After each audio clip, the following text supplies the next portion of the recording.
1. Grapes and raisins. These fruits can cause kidney failure in dogs.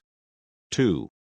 Avocado. Avocado contains persin, which can be toxic to dogs. 3.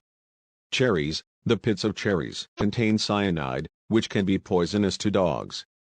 4. Citrus fruits. The acidic nature of citrus fruits can cause stomach upset and diarrhea in dogs. 5. Rhubarb. The leaves of rhubarb contain oxalates, which can cause kidney failure in dogs. 6. Persimmons. Persimmons contain seeds that can cause intestinal blockages in dogs. 7.